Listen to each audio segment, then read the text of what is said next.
Hey y'all, Jack and I are back from church, so it's time for another Sunday Rewind. So today we are going to go over Philippians 4 verses 4 through 9 and Isaiah 26 verses 3 through 4.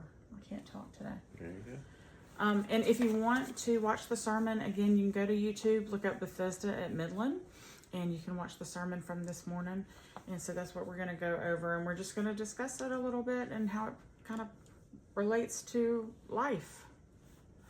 You want to read the verse? All right, Sure. so we're going to start with Philippians 4 through 9. All right. So, rejoice in the Lord always. I will say it again, rejoice. Let your graciousness be known to everyone. The Lord is near. Don't worry about anything, but in everything, through prayer and petition, with thanksgiving, present your request to God. And the peace of God, which surpasses all understanding, will guard your hearts and minds in Christ Jesus. Finally, brothers and sisters, whatever is true, whatever is honorable, whatever is just, whatever is pure, whatever is lovely, whatever is commendable, if there is any moral excellence, and if there is anything praiseworthy, dwell on these things. Do what you have learned and received and received and heard from me, and seen in me, and the God of peace will be with you. So, and then the other verse. And then Isaiah 26, 3 through 4. So Isaiah 26, 3 through 4. You will keep the mind that is dependent on you in perfect peace, for it is trusting in you. Trust in the Lord forever, because in the Lord himself is an everlasting rock. Well, and I think it's important to make a note in Philippians. So, Paul is actually in prison when he's writing this. Yes. So, it's not just words that he's saying. Like, he's living it. He's in prison, but he's still finding joy in the Lord, regardless of his situation and his conditions. And I think, like, I know for me, I have a hard time with that because, I've had a lot of traumatic things happen to me, and I tend to let it keep me from enjoying life. And,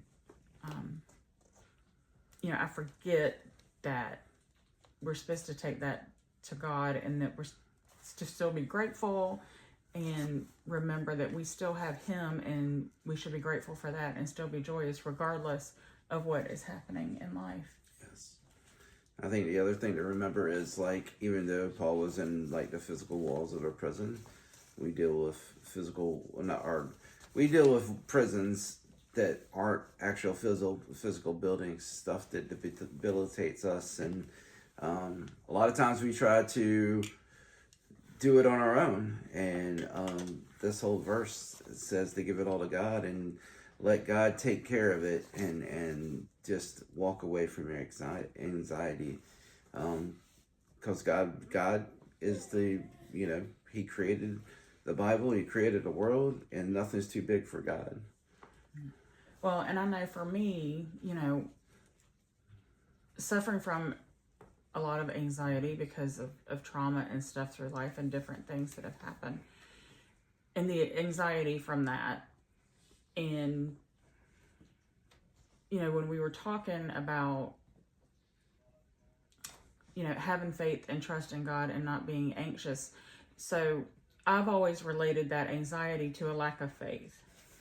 And I remember years ago when we studied Andy Stanley, and, his sermon on little faithers. Mm-hmm.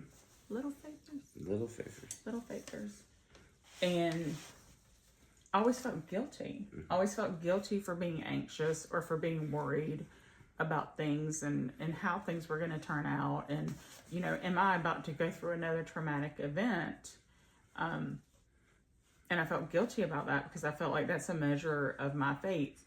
And the one thing that I've always leaned on is your faith, because it just, from my point of view, especially with you, like, no matter what's happening, like, you have the strongest faith of anybody I've ever known. You always Like, you always trust that everything's going to work out and God's Mm-hmm. going to take care of everything, no matter what's going on in our life. Yep. And I wish I could be more like that. It's probably a firefighter. That's probably what it is. No, but probably is for real. But so leading on some of the firefighter stuff is like what this verse says is like you speak it out loud. So if you're dealing with something, speak it out loud. Let it be known.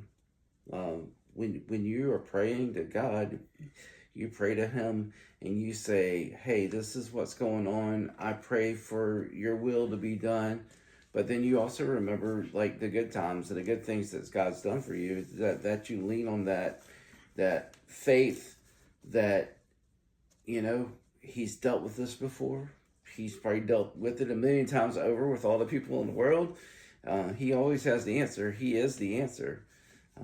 But the one thing I relate this to is a lot of stuff I deal with as a firefighter and doing, peer support and post-traumatic stress and all that goodness, and anxiety falls right in that same realm.